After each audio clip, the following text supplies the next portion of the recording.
ذکر لفظ حیات کے ساتھ کلیئر کٹ موجود ہے۔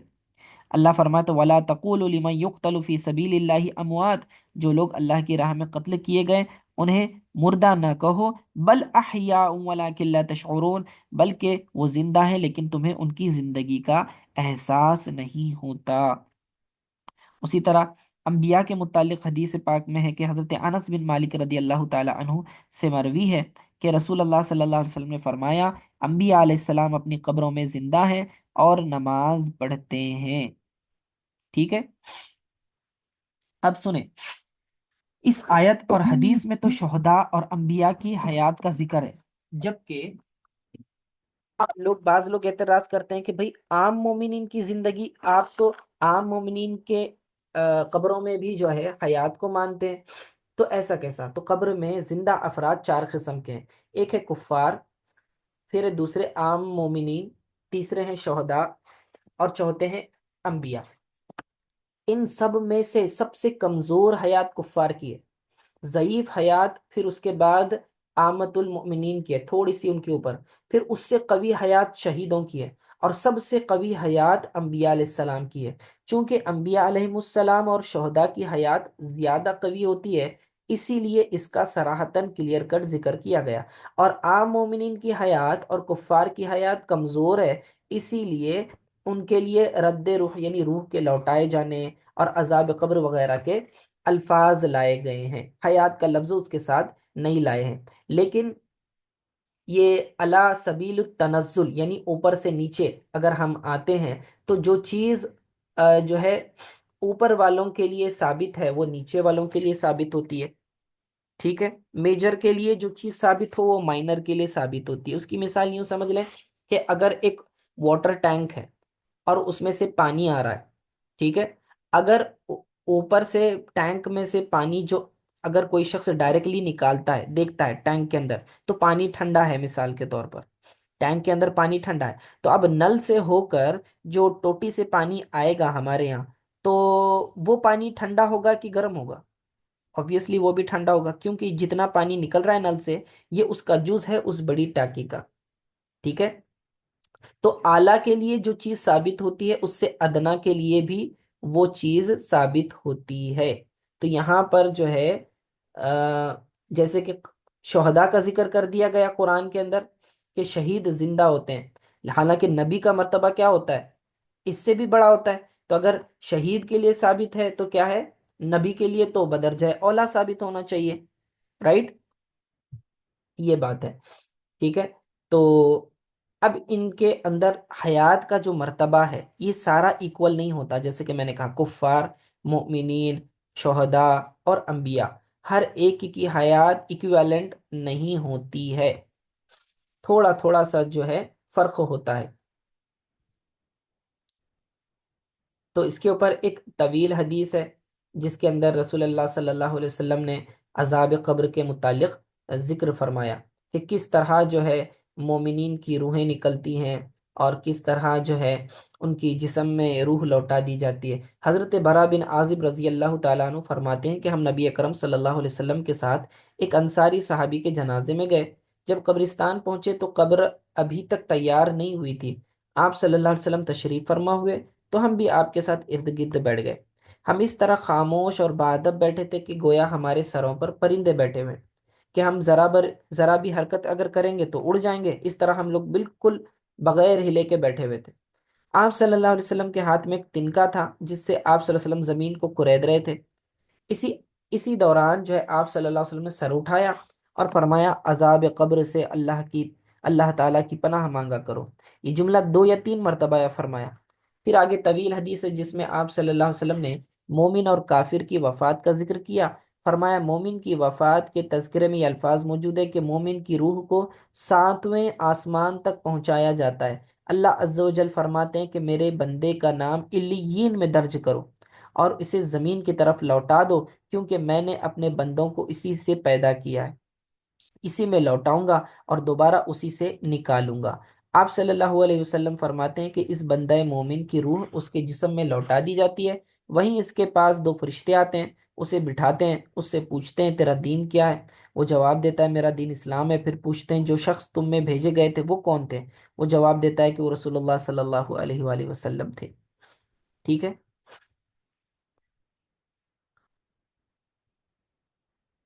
ٹھیک ہے، اچھا، اب سوال یہ ہے کہ اگر برزخ کی زندگی، برزخ میں مردے کو قبر میں اگر زندگی ملتی ہے تو اس زندگی کو ہم سے پوشیدہ کیوں رکھا گیا، ہم سے چھپایا کیوں گیا؟ تو اس کی دو وجوہات ہیں۔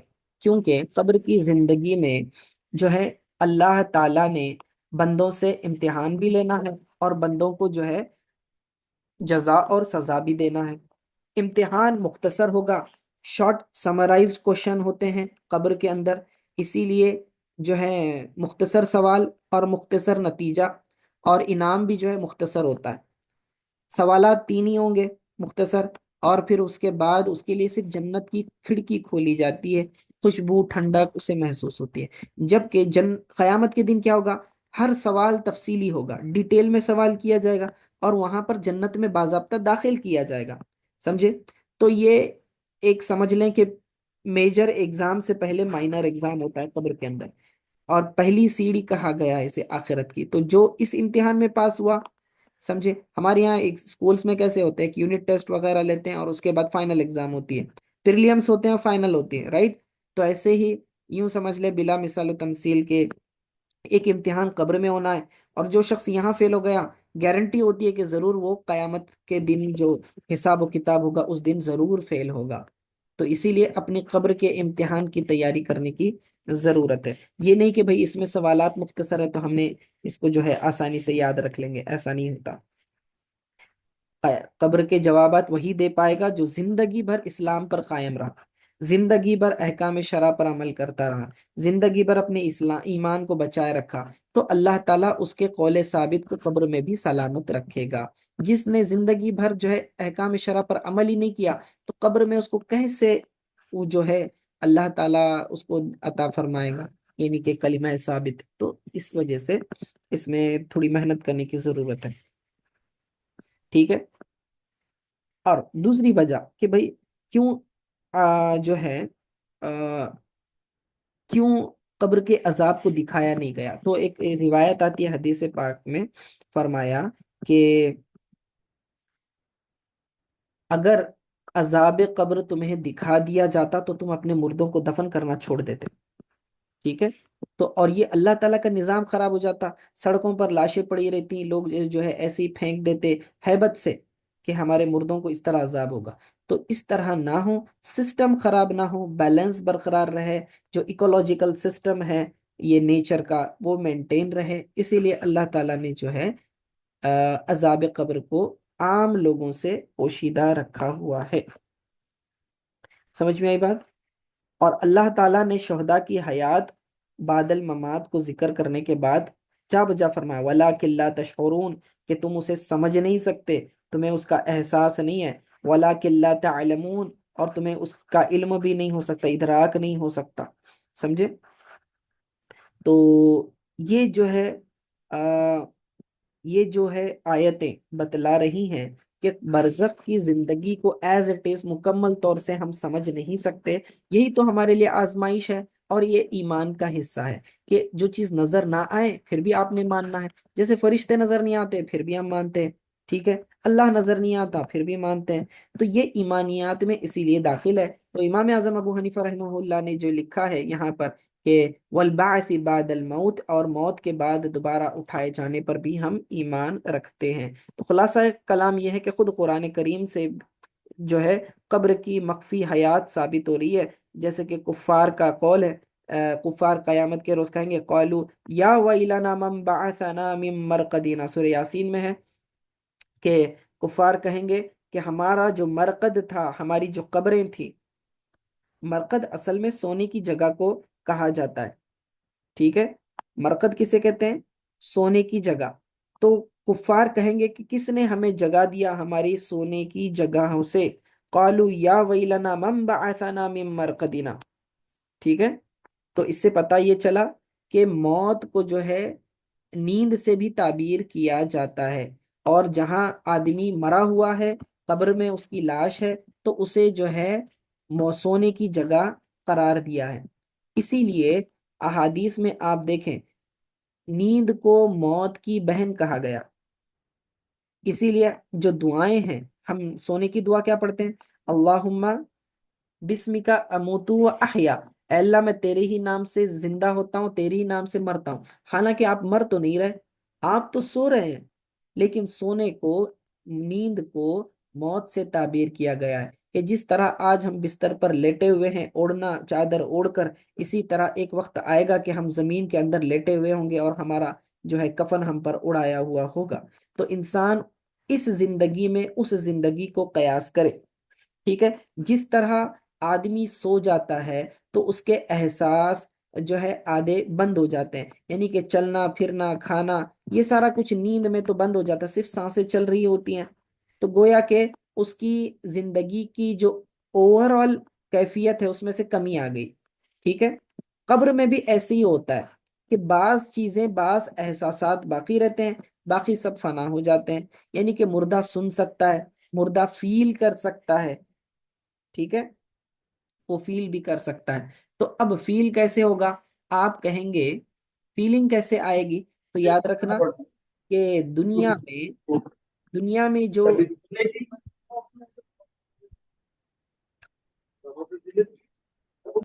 دنیا میں جو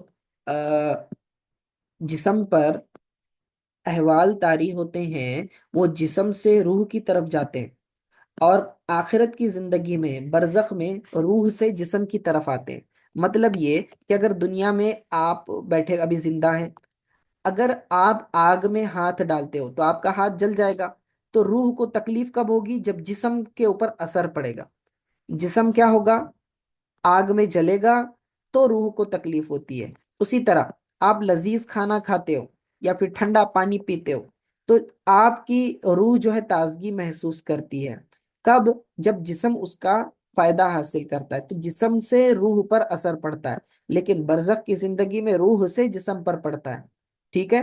موت کے بعد روح اور جسم کا تعلق ختم نہیں ہوتا، روح چاہے کدھر بھی جائے تو بھی جو ہے جسم کا تعلق روح کے ساتھ بالکل برقرار رہتا ہے۔